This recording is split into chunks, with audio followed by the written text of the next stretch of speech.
కుటుంబం అన్నగారి కుటుంబం కుటుంబం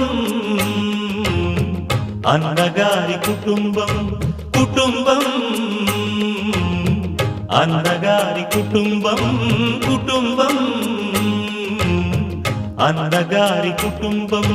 విరబూసిన మమతలకు కలబోసిన మనసులకు విరబూసిన మమతలకు కలబోసిన మనసులకు మచ్చలేని మనుషులకు అచ్చమైన ప్రతిబింబం అచ్చమైన ప్రతిబింబం కుటుంబం అన్నగారి కుటుంబం కుటుంబం అన్నగారి కుటుంబం